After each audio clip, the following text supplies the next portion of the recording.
Сәлем, менің есімім Жұлдыз, жасым 22-де, 2001 жылғымын және кірпік саласында, сұлулық саласында жүргеніме уже 6 жыл болды және 6 жылдан асып бара жатыр. Және менің өзім тәжірибем жайлы сіздермен бөлісетін болатынмын және үйрететін боламын. Және де маған тіркеліңіздер, себебі менде өте құнды ақпараттар болады, жіберіп алмаңыздар. Және де білгілеріңіз келген информацияны маған комментарийға жазсаңыздар, мен сіздерге міндетті түрде жауап беремін. Және колокольчикті және лайкты басуды ұмытпаңыздар, мен сіздердің қолдауларыңызды күтемін.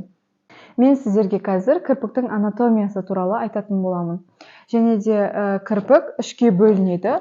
Ол яғни анаген, катаген, телоген. Ол қалай? Анаген кірпігі ол луковицада өседі. Получается, 2 апта өмір сүреді. Кірпіктің негізі полный өмір сүретін уақытысы ол 3 ай болып есептелінеді. Және бастапқы 2 аптада ол кірпік анаген болып есептелінеді. Яғни луковицадан әлі айырылмаған кірпік болып есептелінеді.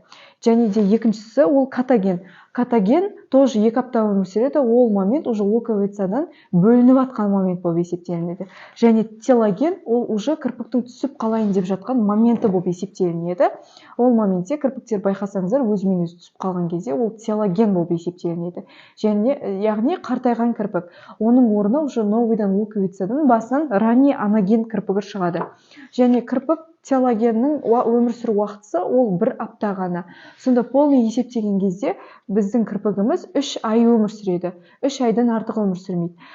Яғни сіз кірпігіңізді анаген моментте жұлатын болсаңыз, ол 3 айға дейін кірпік өспеуі мүмкін, сосын өсуі мүмкін. Немесе луковица ұйықтап қалуы мүмкін. Сол үшін кірпігіңіз анаген моментте тұрған кезде барынша жұлмауға тырысыңыз. Негізі в целом кірпікті жұлмаңыздар, себебі жұлатын болсаңыздар, кірпіктің орнындағы луковицасы ұйықтап қалатын болса, кірпіктің қайтып оянуы өте қиын болады. Бүгінгі ақпаратым сіздерге пайдалы болса, маған тіркелуді ұмытпаңыздар және колокольчикті лайк басуды ұмытпаңыздар.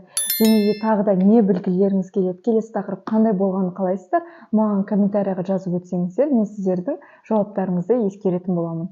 Және де всем пока, сүйдім.